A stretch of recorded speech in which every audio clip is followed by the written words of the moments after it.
My friend, in a world where trust is our most valuable asset, yet also the most easily abused, we often believe only what we see and hear. But have you ever wondered if terrifying secrets can lurk behind a perfect, polished facade? The story you are about to hear, set in a peaceful coastal city in California, is a painful reminder of the danger of misplaced trust. It is a tale of hope, love, and a brutal truth revealed by a seemingly baseless doubt. Hopewell Fertility Clinic, located on a quiet street in downtown San Diego, California, had long been regarded as a sacred place for couples desperate to have a child.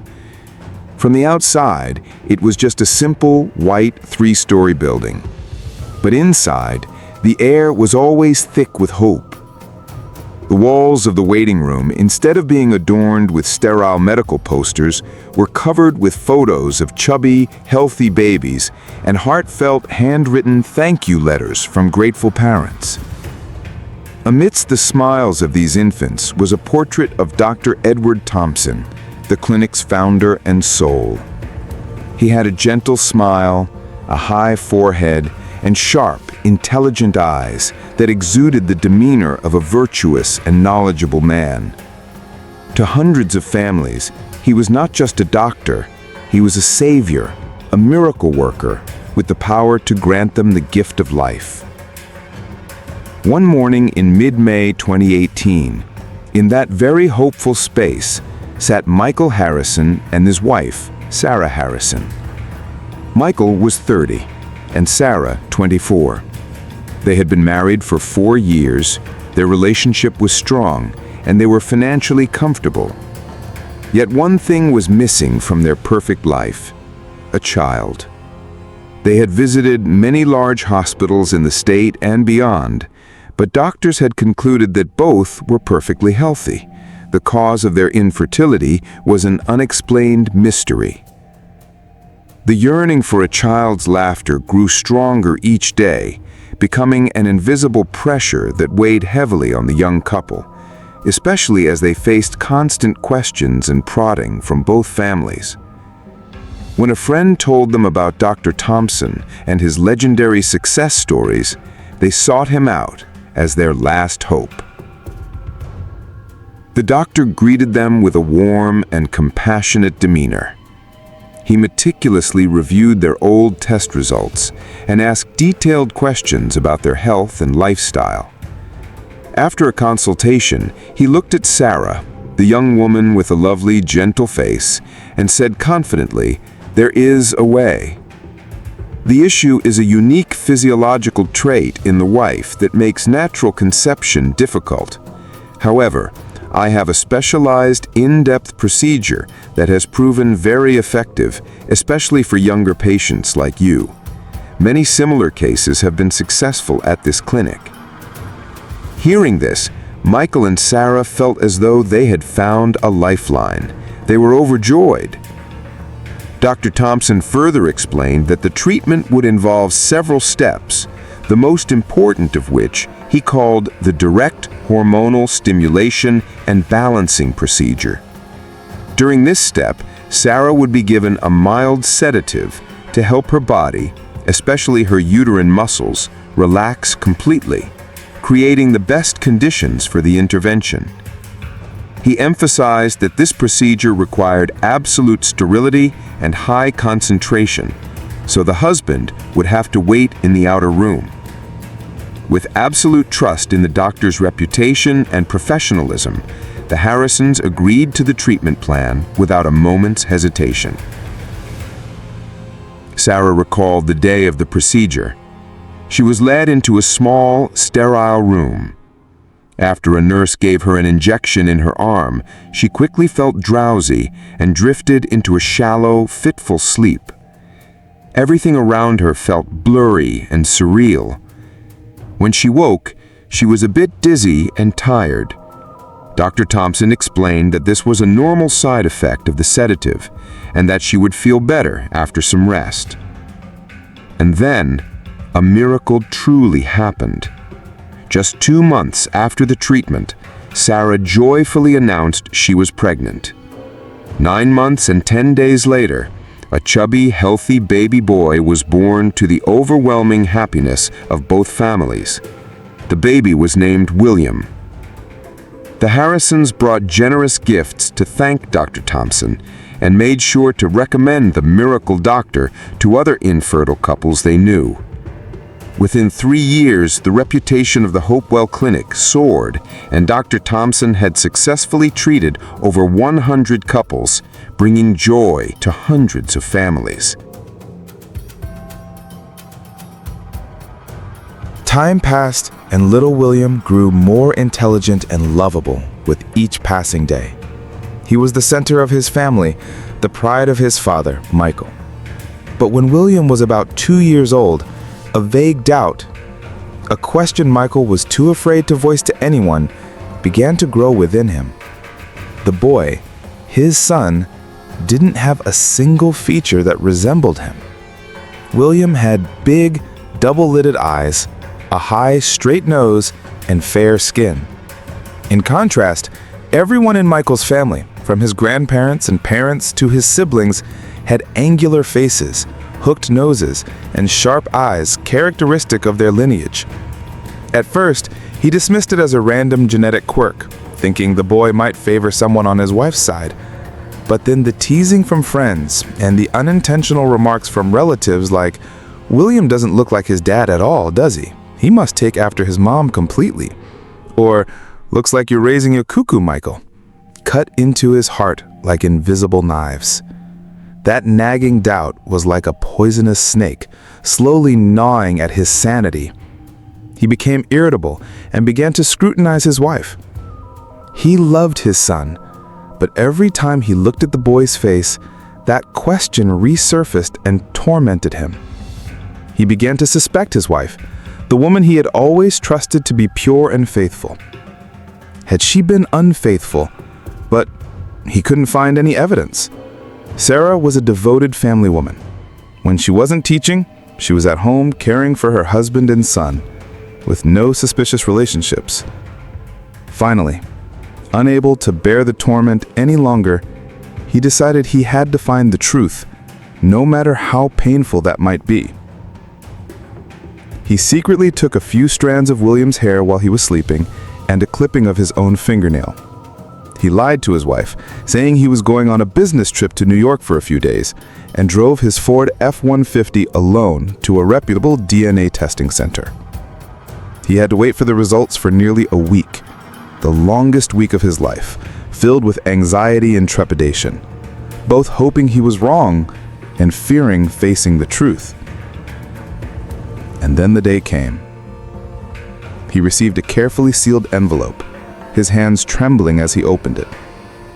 Inside was a lab report with complex scientific terms, but the conclusion at the bottom was clear and damning, like a hammer blow to his head. Based on the analysis of 24 genetic loci, Mr. Michael Harrison is excluded as the biological father of the child named William. The probability of a father-son relationship is 0%.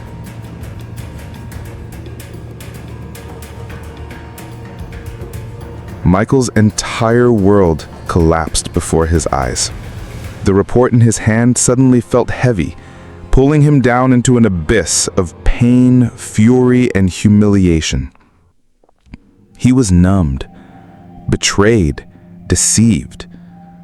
The son he had loved and been so proud of was not his own flesh and blood. A storm of rage erupted, overwhelming all reason. He sped home like a wounded animal. The moment he saw Sarah happily playing with their son, he threw the report in his face without a word and began to brutally attack her. "You bitch! Who did you sleep with? Tell me! Who was it?" He screamed in a frenzy. Sarah, after the initial shock of reading the results, fell to her knees, clutching his legs and weeping, begging him to stop.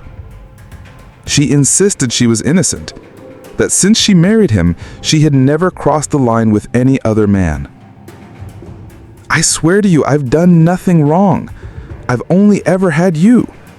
I don't understand how this happened. Maybe the lab made a mistake?" But Michael was beyond hearing anything. All he knew was that he had been betrayed. The shouting and violence continued. Then, in her desperation and panic, cornered by her husband, Sarah suddenly remembered something. She recalled the feeling of fatigue and dizziness after that special procedure with Dr. Thompson. She remembered the suspicious silence of the room and the peculiar look in the doctor's eyes when she awoke. A terrifying suspicion, an unbelievable hypothesis that was also the only logical explanation, flashed in her mind. She voiced her suspicion to her husband. Michael, having calmed down, began to think. She was right. Everything had only changed after they visited that clinic. Was it possible that a respected doctor, a miracle worker they had worshipped, could do something so vile? That thought was insane. Yet it fit all the unreasonable things that were happening. That question demanded an answer. Michael knew this was no longer a private family matter. If their suspicion was correct, countless other families were also victims, and countless other children were born from that deception. He decided he had to uncover the truth. The next day, clutching the DNA report, he went to the San Diego Police Department and filed a complaint demanding an investigation into Dr. Edward Thompson's suspicious activities. The Criminal Investigations Division of the San Diego Police Department immediately recognized this as an extremely serious and complex case. It was not only about the honor and dignity of a person, but also had the potential to affect the happiness of hundreds of other families and shake the public's trust in the medical profession. A secret task force was formed overnight, led by Captain Robert Evans himself. He was known for his caution, decisiveness, and ability to lead major cases. However, the task force immediately faced a huge challenge. The only evidence they had was a DNA test result from a private lab and a wife's suspicious account of a dizzy spell after being sedated over a year ago. This evidence was far too weak to initiate any public legal action against a person of Dr. Thompson's status and reputation. Any hasty action, like a subpoena or a raid without solid grounds, could cause a major scandal, spook the suspect, and give him time to destroy evidence. Captain Evans knew that to unmask a shrewd and cunning fox like Thompson, they couldn't attack head-on. They had to launch a silent investigation, gathering intelligence from a distance and weaving a tight net before making their move. The investigation plan was meticulously laid out.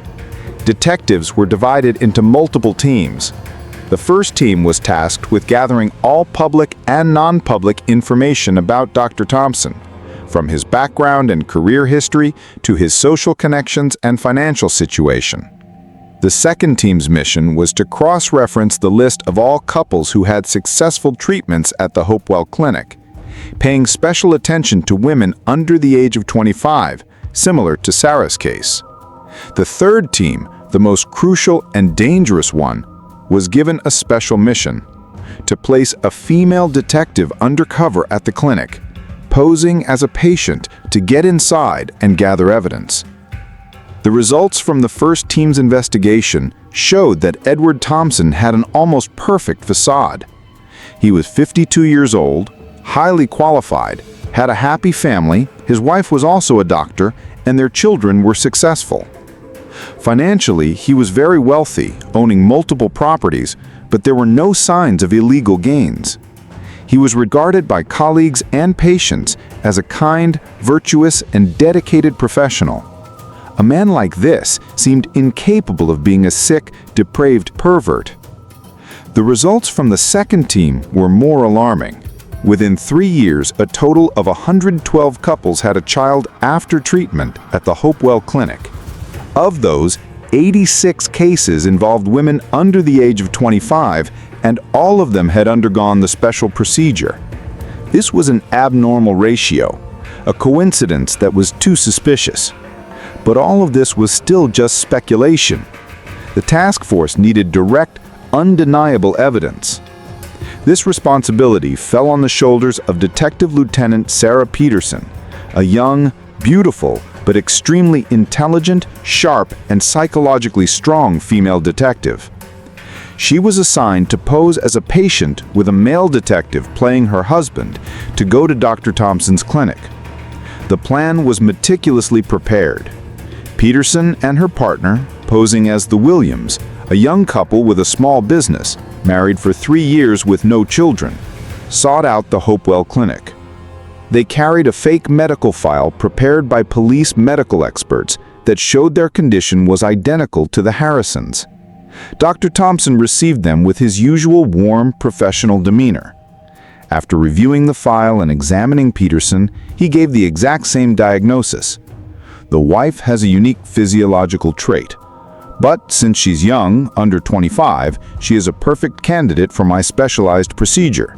The success rate is very high. When Dr. Thompson suggested the direct hormonal stimulation and balancing procedure with a mild sedative, Peterson knew she was on the right track. She agreed. A detailed action plan was laid out. Peterson would be equipped with a micro-recorder. A tactical team would be on standby outside, ready to storm in upon her signal. The plan was dubbed Operation Clean Hands. The goal was to catch Dr. Thompson in the act. The day of the procedure arrived. Peterson, as Ms. Williams, was led into the room. Her heart pounded, not from fear, but from tension. She knew that even the slightest mistake could jeopardize the entire case. After the nurse gave her the shot, Peterson feigned unconsciousness, slipping into a semi-comatose state.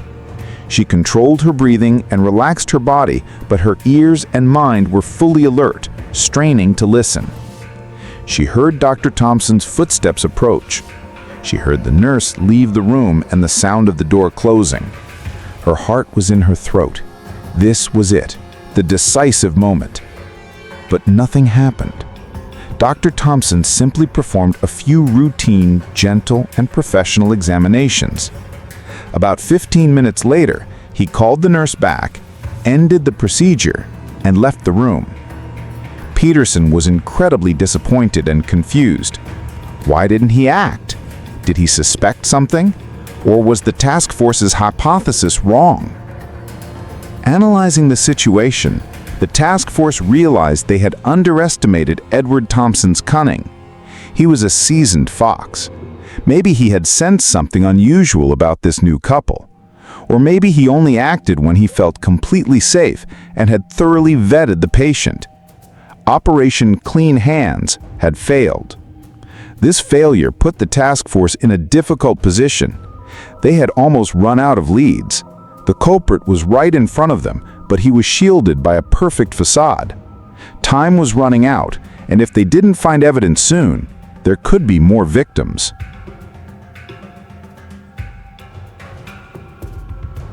A new task force was formed, consisting of experienced investigators in finance and pharmaceuticals.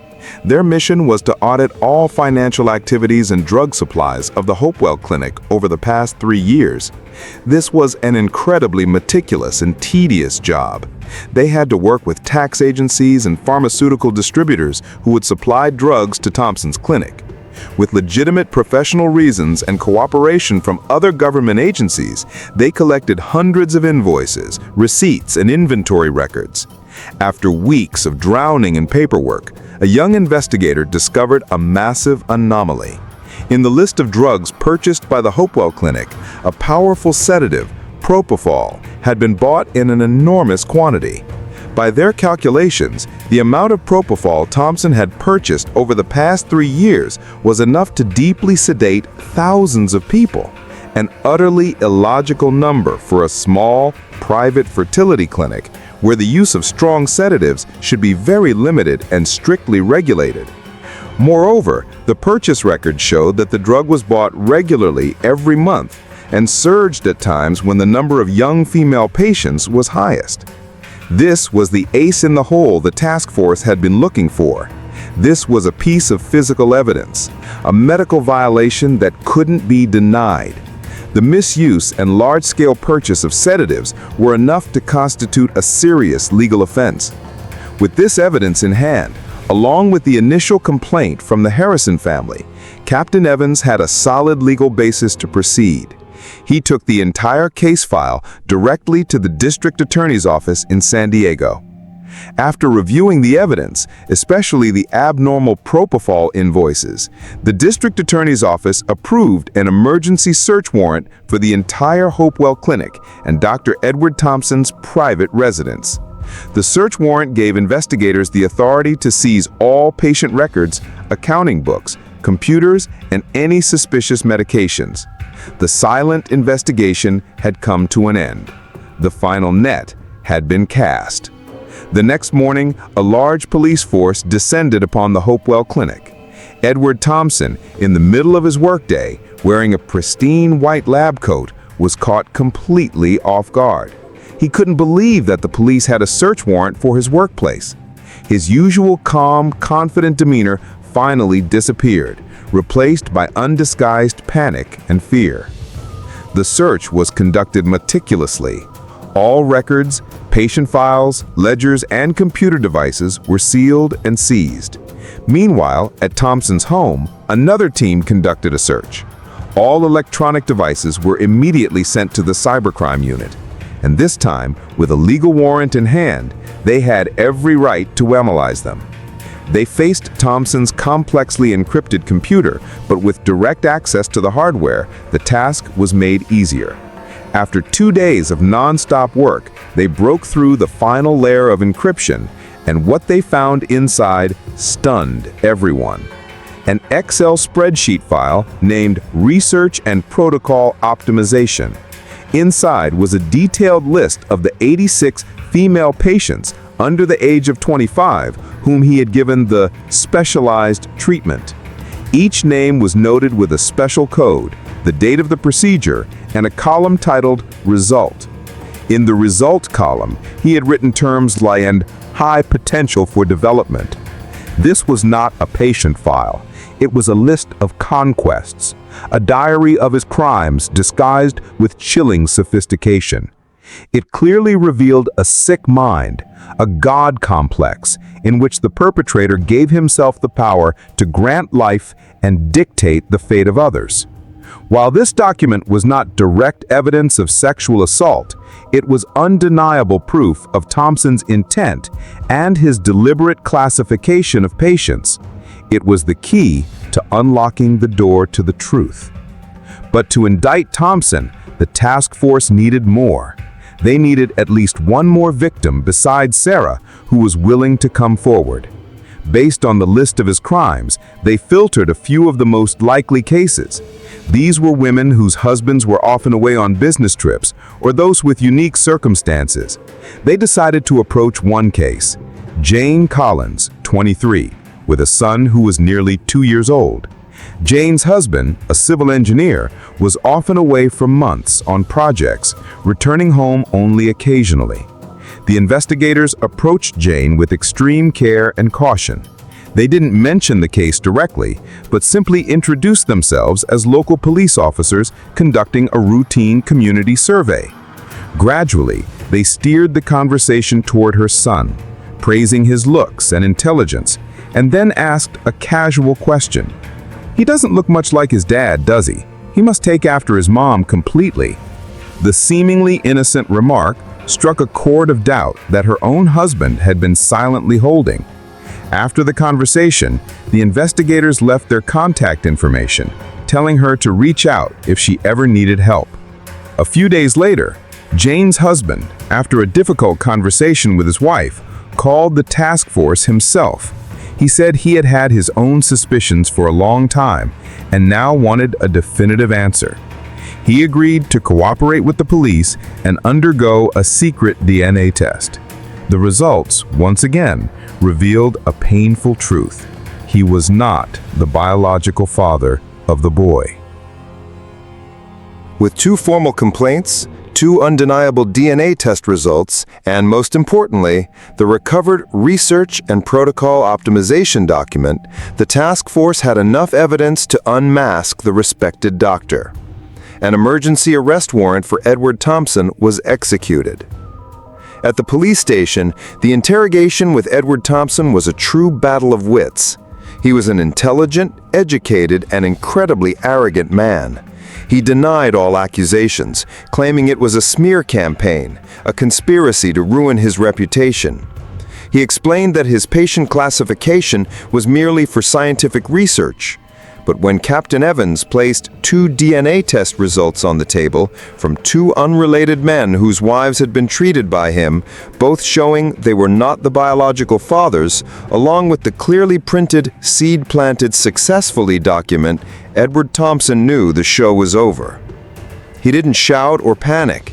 He just sat there in silence for a long time, then looked up at the investigators with cold eyes and began to confess. His testimony was not that of a criminal, but of a fanatic lecturing on his divine mission. He said he didn't see his actions as sexual assault. He considered it a benevolent act, a sacred intervention to bring happiness to unfortunate families. He claimed that for cases of male factor infertility, instead of performing costly and low success rate procedures like IVF, it was faster and more effective for him to plant the seed directly using his own healthy and intelligent genetics. He gave himself the power to play God, to dictate and create new lives. He had no remorse, only regret that his noble mission had been discovered. He even claimed he was doing society a favor by improving the human gene pool, creating superior children. Edward Thompson's sick and arrogant confession officially closed his case, but it opened up a massive societal tragedy. The case, made public in the media, caused a true earthquake. Hundreds of couples who had been treated at the Hopewell Clinic rushed to the police and DNA testing centers. A widespread crisis of trust and familial happiness unfolded. Some husbands, upon learning the truth, beat and abandoned their wives. Families were shattered, divorces were filed, and innocent children suddenly became victims, rejected by the fathers who loved them, carrying half the blood of a monster. Hundreds of families were left in a limbo, unable to face the brutal truth. At the subsequent trial, facing undeniable evidence and the public's outrage, Edward Thompson was forced to confront his crimes. The Superior Court of San Diego County sentenced the defendant, Edward Thompson, to life in prison for the crime of sexual assault with the aggravating circumstances of multiple victims and exploiting his profession. The verdict was delivered, but the wound left by this demonic doctor on society will take a very long time to heal. It is a costly lesson about the decay of medical ethics and the danger of misplaced trust. And it is a reminder that behind a facade of knowledge and respectability, a monster with a twisted ideology can sometimes lurk completely unexpectedly. After hearing this story, what are your thoughts on trust and medical ethics? Do you think there are other monsters still hiding in our world that we don't know about? Feel free to share your thoughts by leaving a comment below, and don't forget to subscribe to the channel to hear more captivating stories.